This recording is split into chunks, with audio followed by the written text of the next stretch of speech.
Guinéennes, Guinéens, mes chers compatriotes, le 5 septembre 2021, un jour nouveau s'est levé pour notre pays. Notre armée nationale, patriote et républicaine, qui s'est toujours tenue aux côtés de son peuple et veille sur la République, a pris ses responsabilités pour redresser le cours de notre histoire et de notre destin commun. Au péril de nos vies, en hommes et femmes d'honneur, voués au sacrifice suprême dont la vie est dédiée à la patrie. Nous avons fait le serment solennel de libérer la Guinée du poids de tous ses démons, d'exorciser aussi les fantômes qui la hantent depuis toujours. Le peuple a soutenu son armée pour solder le passé et offrir pour le pays de vastes sentiers de la refondation de l'État et de la restauration de la démocratie. Mes chers compatriotes, tout notre parcours est marqué par des choix difficiles et assumés, des décisions responsables et conséquentes dont le tribut fut parfois lourd. Mais à aucun moment, nous n'avons baissé les bras ou renoncé à notre liberté et à nos convictions profondes. Si nous nous préoccupons tous de là où nous allons, nous devons chaque fois interroger notre mémoire pour rappeler d'où nous venons. Mes chers compatriotes, devons-nous défendre la Guinée d'abord, ou comme depuis longtemps, devons-nous nous limiter chaque fois à défendre notre cause personnelle et des intérêts partisans? Le choix qui nous est donné à tous demande de notre part un sens élevé de la responsabilité et un sursaut patriotique. Il n'est jamais facile de changer un ordre établi, même s'il ne profite qu'à une minorité, de remettre en cause des droits acquis, même injustifiés et illégitimes. Mais c'est un sacrifice que nous avons décidé de consentir, en toute conscience et en toute responsabilité, pour rétablir l'État dans ses droits et finir avec le laisser-aller et l'impunité chronique. La Guinée doit être débarrassée des inégalités, des injustices, des discriminations, de tous les manquements qui entament la cohésion nationale, menacent la paix sociale et affectent l'autorité de l'État.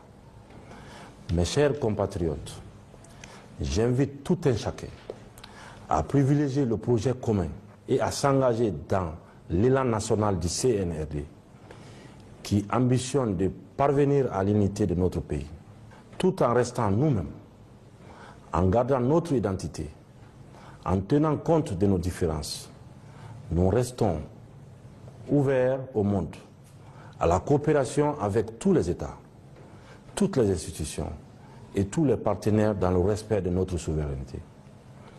Une Guinée debout et fière, réconciliée avec elle-même, écoutée et respectée dans le monde, est celle dont nous faisons le pari. En cette phase cruciale de notre histoire, une histoire faite de moments de fierté, de gloire, de bonheur, mais marquée aussi par des événements douloureux et des tragédies inoubliables. C'est à partir des leçons de notre vécu commun et de toutes les erreurs parfois tragiques du passé que nous pourrons surmonter les difficultés du présent et relever tous les défis qui se profilent à l'horizon. Mes chers compatriotes, la transition en cours a pour finalité, nous en convenons tous, de restaurer, de renforcer la démocratie et l'état de droit, de rétablir tous les fondamentaux de la République et de la nation. En même temps, c'est une vision noble d'une ambition nationale plus large, portée par une grande ferveur populaire et conduite avec une adhésion massive des braves populations. Une autre Guinée et une nouvelle société sont à notre portée. Celle où il n'y aura plus d'impunité. Celle où le bien triomphera du mal. L'égalité des chances sera garantie. Tous les citoyens auront les mêmes droits et les mêmes devoirs. Le fort ne brimera pas le faible. En clair, Le CNRD aspire à une Guinée d'égalité et de justice et y travaille de toutes ses forces. C'est à la fois une exigence politique de notre époque et une demande sociale pressante. Cela est une priorité pour nous. Aux côtés de toutes les autres préoccupations exprimées légitimement, Guinéennes et Guinéens, mes chers compatriotes, je ne décide pas seul. J'agis avec tout le monde.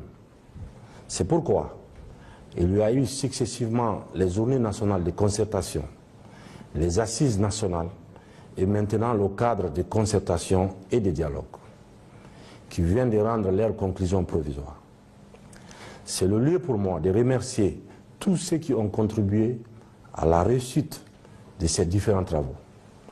Chaque Guinéen a droit à la parole. L'avis de tout le monde compte. C'est la volonté de la majorité qui tranche les contradictions. De même que celle du peuple souverain a vocation à rallier tous et à s'imposer à chacun. Il en est de même de la durée et du chronogramme de la transition, que les autres questions vitales de la nation.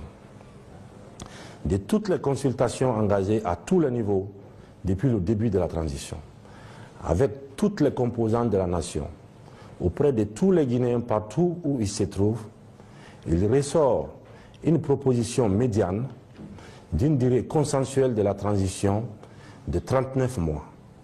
Le CNRD et le gouvernement, à leur tour, soumettront au CNT, qui tient lieu de Parlement, cette proposition qui est consécutive à de larges et patientes concertations. Le temps aussi, bien dans nos vies que dans nos œuvres, peut être un repère, une limite, une préoccupation. Mais c'est d'aller au bout du rêve que nous partageons et de notre idéal qui nous incombe à tous. Nous franchirons les étapes, les unes après les autres, poserons pierre après pierre pour continuer à bâtir notre maison commune. Sur ce chemin de tous les espoirs et de notre renaissance souhaitée, aucun malentendu n'est insurmontable, aucune divergence ne devrait nous opposer et diviser. La démocratie a ses règles et exigences, notamment de consulter le peuple chaque fois que cela est nécessaire et de l'écouter afin de connaître ses aspirations profondes et en tenir compte. C'est le choix que nous avons fait. C'est aussi notre démarche et notre préoccupation de tous les jours. C'est le moment et l'occasion de rappeler à tous qu'entre Guinéens de bonne foi et patriotes, nous pouvons trouver les solutions appropriées à tous nos problèmes, même ceux qui paraissent insolubles. Nous sommes ouverts au dialogue sur toutes les questions concernant la vie de notre pays et de son devenir. Cet exercice démocratique exclut totalement les égos et les ambitions personnelles. Ensemble, nous pouvons changer notre pays, relever les défis qui nous incombent, refonder notre État et notre nation. C'est ensemble que nous réussirons. Nous le devons à nos ancêtres, mais aussi à nos enfants. En ce mois saint de Ramadan qui tire à sa fin et à l'occasion du pèlerinage chrétien,